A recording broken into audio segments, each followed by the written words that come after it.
Hello दोस्तों, अगर हमारे चैनल पर नए हो तो चैनल को सब्सक्राइब कर देना और तो वीडियो आपका लाइक स्वागत कर है देना। Nitin Nitin coaching coaching centre centre में। सब्सक्राइब कक्षा कर 10 देना। में एक चैप्टर है ज्यामिति रचनाएं, जिसके बारे में आपके लिए बनाकर बताया जा रहा है। इसमें एक क्वेश्चन दे रखा है, 3 सेंटीमीटर त्रिज्या का एक वृत्त खींचिए और उसके केंद्र से 7 सेंटीमीटर की दूरी पर एक बिंदु पी लीजिए और इसकी स्पर्श रेखा खींचिए। तो सर्वप्रथम 3 सेमी त्रिज्या का एक वृत्त खींच लेते हैं। व्रत खींच लेते हैं और व्रत के केंद्र ओ से बता रहा है क्वेश्चन में, जैसा कि आपके क्वेश्चन में कहा गया है कि व्रत के केंद्र से 7 सेंटीमीटर की दूरी पर एक बिंदु पी लेना है। अब व्रत के केंद्र पर जाते हैं, तो व्रत का केंद्र जहाँ पे भी दे रखा है, जहाँ पर आपने प्रकार की नोक रखी है, वहाँ पर व्रत का केंद्र है। जिस जगह नोक रखकर प्रकार की व्रत खींचा गया, वहाँ से 7 सेंटीमीटर की दूरी पर खींच लेते हैं। उसे खींचने के बाद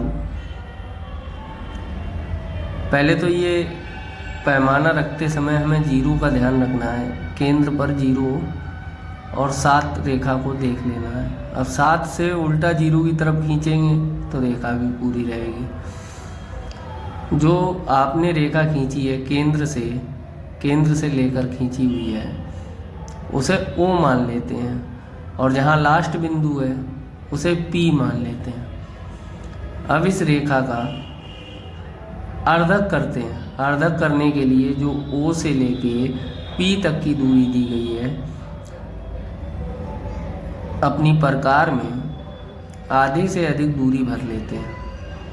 OP दूरी की आधे से अधिक दूरी लेने के बाद एक चाप ऊपर और एक नीचे लगाना है।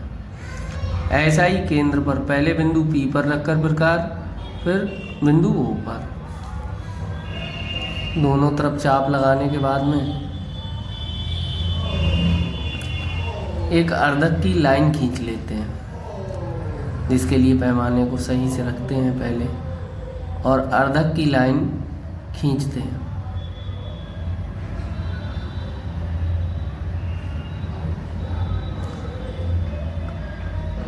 अर्धक लाइन खींच जाती है जब हमारी पूरी, तो अर्धक को जहाँ पर आपको ऊपरी रेखा पर अर्धक काटता है, उस बिंदु को मध्य बिंदु मान लेते हैं। उस बिंदु को मध्य बिंदु मानकर केंद्र तक की दूरी ले लेते हैं। केंद्र से दूरी लेकर एक अर्धक वृत्त खींच लेते हैं, जिसका अगर आप व्यास देना चाहें तो OP व्यास का एक अर्धक वृत्त खींच लेते हैं।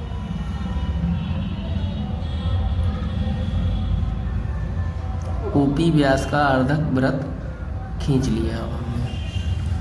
अब जो 3 सेंटीमीटर त्रिज्या का वृत्त है, वो अर्धक वृत्त को 2 जगह काट रहा है, एक बिंदु A पर और एक बिंदु B पर। तो वृत्त की इस प्रकार स्पर्श रेखाएं खींचते हैं। बिंदु P से खींचते हुए ले जा रहे हैं रेखा,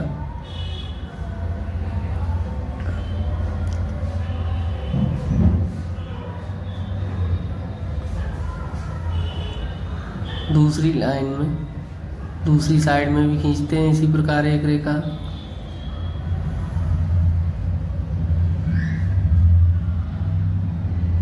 स्केल को आराम से रखना है, जिससे हमारी रेखा गलत ना हो। इस प्रकार हमने वृत्त की स्पर्श रेखाएं खींच दी। इनका नाम दे देते हैं। ऊपर नाम दे दिया हमने A और नीचे नाम दे दिया B। तो अभीष्ट वृत्त और अर्धक का नाम दे दिया M। तो अभीष्ट वृत्त की स्पर्श रेखाएं PA और PB हो जाती हैं। इस प्रकार हमने वृत्त की रेखाएं खींच देनी है। बाद में यदि नाप बूझ रहा है कि स्पर्श रेखाओं की लंबाई बताओ, तो इनकी लंबाइयों को भी बता देते हैं।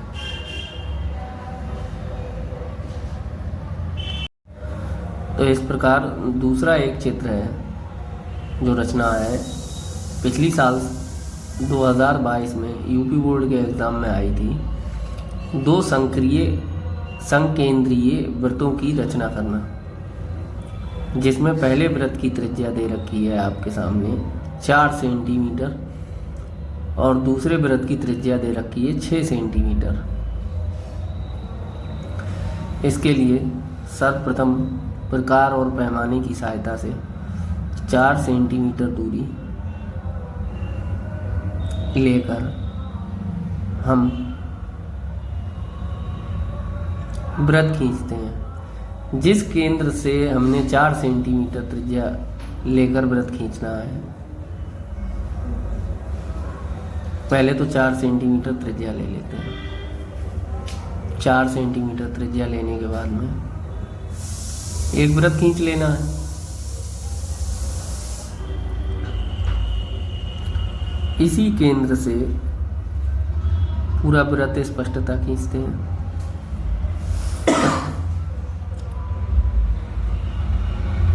प्रकार की नोक को सही से रख लेते हैं, जिससे कि बार बार इधर उधर ना हो। और इसी केंद्र से फिर से पुनः, क्योंकि संकेंद्रीय वृत्त की बात हो रही है, तो दूसरा संकेंद्रीय का मतलब होता है कि दोनों वृत्तों का केंद्र एक ही रहे। तो दूसरी त्रिज्या ले लेते हैं बेटा हम 6 सेंटीमीटर। 6 सेंटीमीटर त्रिज्या लेने के बाद संकेंद्रीय मतलब एक ही केंद्र है, तो ये केंद्र जो पहले वृत्त का था वही दूसरे वृत्त का केंद्र रखना है। और फिर प्रकार की सहायता से एक वृत्त खींच लेना है। पूरा वृत्त स्पष्टता खींचने के बाद में जो बड़ा वृत्त है वो पहले केंद्र से ही खींचा जाएगा। केंद्र से लेके बड़े वृत्त तक एक त्रिज्या रेखा भी बोल सकते हैं उसे। पैमाने की सहायता से एक त्रिज्या रेखा खींच लेते हैं केंद्र से लेकर बड़े वृत्त की परिधि तक, बड़े वाले वृत्त की परिधि तक।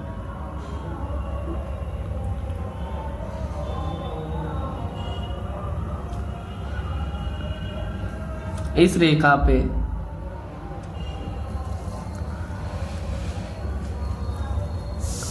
क्योंकि आपने केंद्र से परिधि तक खींची है, इसका अर्धक करने के लिए इसकी आधे से अधिक दूरी ले लेते हैं। एक चाप ऊपर और एक नीचे। इसी प्रकार केंद्र से रखते हैं प्रकार की नोक, फिर एक चाप ऊपर और दूसरा चाप नीचे। अब अर्धक लाइन खींचने के लिए पैमाने को लेते हैं और अर्धक लाइन को खींच लेते हैं।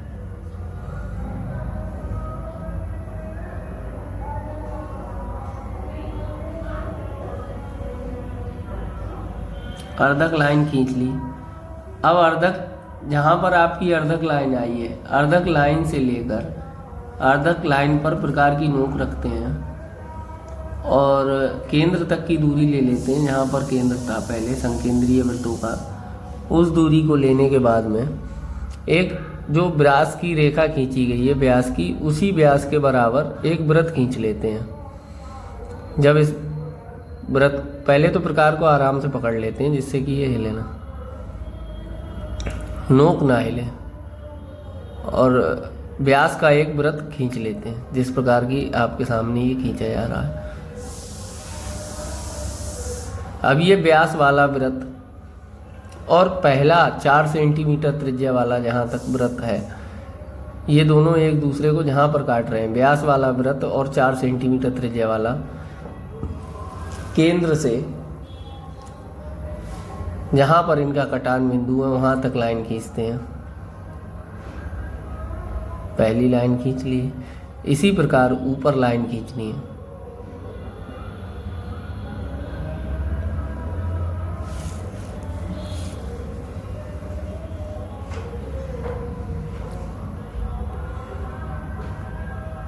ऊपर लाइन खींच लेते हैं आराम से। लाइन खींचने के बाद में अब जहाँ पर आपने माना था बड़े वृत्त की व्यास रेखा जहाँ परिधि पर जा रही थी, वहाँ से लेकर दोनों केंद्रों तक की स्पर्श रेखाएं खींच देते हैं। मान लेते हैं पहले P बिंदु से खींची गई तो T1 हो गई, दूसरी P से खींची गई तो T2 हो गई। इस प्रकार दिए हुए अभिष्ट वृत्त की स्पर्श रेखाएं खींच दी जाती हैं। इसकी रचना करना है। अब आपको पहले इनका नाम दे देते हैं। इस बिंदु का नाम दे दिया P, केंद्र का नाम दे दिया O, वृत्त की पहली स्पर्श रेखा है उसका नाम दे देते हैं